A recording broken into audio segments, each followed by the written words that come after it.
देवी कालरात्रे नमः।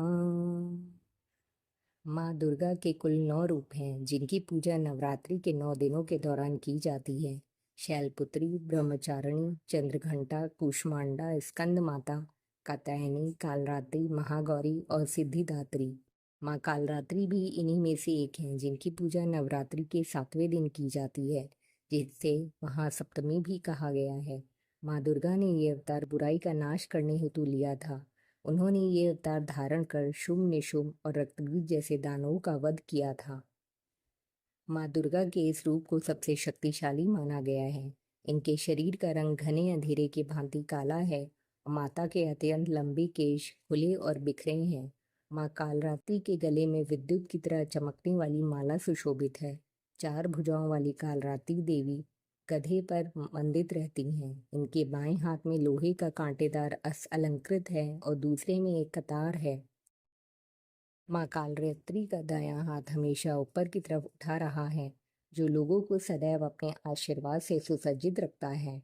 उनका निचला हाथ भक्तों को आश्वासन देने के लिए है कि वो माता के संरक्षण में भयमुक्त होकर रह सकते हैं। माता को गुड़ का भोग अति पसंद है और उन्हें लाल रंग के वस्त्र और रात रानी के फूल भी अत्यंत प्रिय हैं। एक बार दैत्य शुंभ, निशुंभ और रक्तबीज ने अपना आतंक तीनों लोक में फैलाना शुरू कर दिया था। उस वक्त सभी देवगण भगवान शिव के पास गए। जब भगवान शिव ने सभी देवताओं को चिंतित देखा तो उनसे उनकी चिंता का कारण पूछा। जब देवताओं ने शिव शंकर से कहा, हे भोलेनाथ, शुंभ, निशुंभ और रक्तबीज नामक दानवों ने अपने उत्पात से हम सभी को परेशान कर रखा है, कृपया कर हमारी मदद करें। ये सुनते ही भोलेनाथ ने अपने समीप बैठी माता पार्वती की ओर देखा और उनसे उन दानवों का वध करने की प्रार्थना की। भगवान शिव की विनती सुनकर देवी पार्वती ने उनके सामने नतमस्तक होकर उनका आशीर्वाद लिया और वहां से जाने की आज्ञा मांगी और दानवों का वध करने निकल पड़ी। माता पार्वती ने दानवों का वध करने के लिए माँ दुर्गा का रूप धारण किया। इस रूप में वो सिंह पर सवारी करती हुई अति मनमोहक और शक्तिशाली प्रतीत हो रही थी। माता को देख सभी राक्षस अचंभित हो गए। उन तीनों ने माता के साथ एक घमासान युद्ध शुरू किया। दैत्यों ने अपना पूरा बल लगा दिया, परंतु माता के सामने नहीं टिक पाए। आदि शक्ति ने शुंभ और निशुंभ का वध कर दिया। इसके पश्चात माँ ने रक्तबीज के साथ युद्ध करना शुरू किया। रक्तबीज कोई मामूली दानव नहीं था। उसने कठोर तपस्या कर ब्रह्मा जी से अमर होने का वरदान हासिल किया था।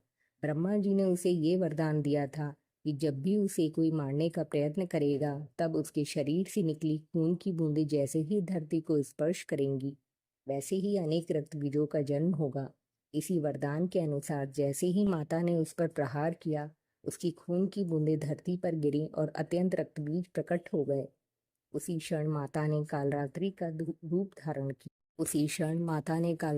रूप धारण किया। माँ दुर्गा के शरीर से एक ऊर्जा का संचार हुआ और माँ कालरात्रि का निर्माण हुआ। भले ही वो दानव अति शक्तिशाली था, परंतु माता से जीत पाने का सामर्थ्य उसके अंदर नहीं था। माँ कालरात्रि ने रक्तबीज को अपनी कटार से मार गिराया और जैसे ही उसके शरीर से खून बहने लगा, उन्होंने उसका रक्तपान कर लिया। माँ कालरात्रि की पूजा सप्तमी के दिन करने के पीछे भी एक बहुत बड़ा कारण है। कहा जाता है कि 6 दिन देवी की पूजा करने के बाद 7वें दिन हमारा मन सहस्त्र चक्र में स्थित होता है। इस चक्र में हमारा मन सबसे साफ और शुद्ध स्थिति में होता है। इस वक्त कालरात्रि की पूजा करने से हमें ब्रह्मांड की सभी सिद्धियों की प्राप्ति होती है और सारी आसुरी शक्तियां हमसे दूर भाग जाती हैं। देवी दुर्गा का ये कालरात्रि स्वरूप शुभ फल देता है, इसलिए इन्हें माँ शुभंकरी भी कहा जाता है। माँ कालरात्रि के ब्रह्मांड के समान गोल नेत्र हैं। अपनी हर श्वास के साथ माँ की नासिका से अग्नि की ज्वाला निकलती है। अपने 4 हाथों में खड्ग, लोहे का अस्त्र, अभय मुद्रा और वर मुद्रा किए हुए माँ अपने वाहन गरुड़ पर सवार हैं। माँ दुर्गा का ये अति शक्तिशाली रूप हमें ये सिखाता है कि बुराई कितनी भी शक्तिशाली क्यों ना हो, परंतु उसे अच्छाई के आगे घुटने टेकने ही पड़ते हैं। जो इंसान सच्चे मन से माँ की पूजा करेगा, माँ किसी न किसी रूप में अवतरित होकर उनके जीवन से सभी बुराइयों का नाश करेंगी।